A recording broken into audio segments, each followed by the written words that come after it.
लाडक्या बहिणींना डिसेंबरचा हप्ता आत्ताच मिळणार आहे, त्याची सुरुवात झाली।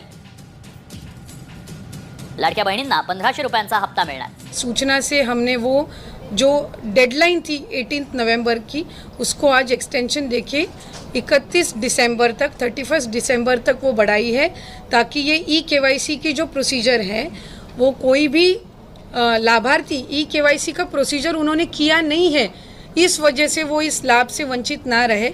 इसलिए हमने उनको इस 2 महीने की मतलब अभी जो मोर देन 1 मंथ का उनको एक्सटेंशन दिया है।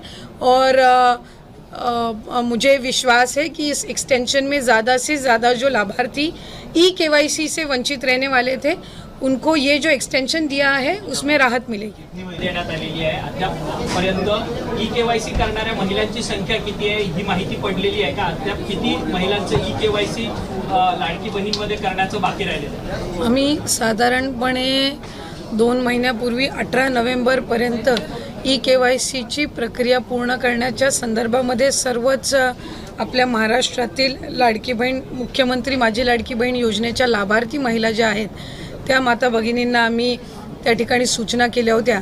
त्यानुसार जवळपास 1,20,00,000पेक्षा अधिक महिलांची ई-केवायसीची प्रक्रिया 100% पूर्ण झालेली आहे आणि 50 लाखापेक्षा अधिक अशा महिला आहेत ज्यांची साधारणपणे 60-70% ही जी प्रक्रिया आहे ती त्या ठिकाणी पूर्ण झालेली आहे। मधल्या कालावधीमध्ये अतिवृष्टी असेल, पूर परिस्थिती असेल, अवकाळी पाऊस असेल, म्हणजे मे महिन्याच्या पहिल्या आठवड्यामध्ये जो पाऊस सुरू झालेला आहे तो साधारणपर्यंत जवळपास 5 ते 10 नोव्हेंबरपर्यंत पाऊस सुरू होता। बऱ्याचशा ठिकाणी पुराची परिस्थितीसुद्धा होती, अतिवृष्टीसुद्धा झाली आणि त्या ठिकाणी महिलांचे काही असणारे जे कागदपत्र असतात, काही दाखले असतात, तर ते त्यांना म्हणजे पुराच्या परिस्थितीमध्ये सुद्धा तिथं काही भरपूरशा लाभार्थ्यांनी गमावलेले आहेत। त्या दृष्टिकोनातून आणि त्याचबरोबर ज्या विधवा महिला आहेत किंवा ज्या एकल महिला आहेत म्हणजे ज्यांचे वडील वारलेले आहेत पण डिवोर्स झालेला आहे किंवा अशा पद्धतीच्या ज्या काही बाबी आहेत तर त्याच्यामध्ये त्यांचीही त्याच्यामध्ये विनंती होती, सूचना होती।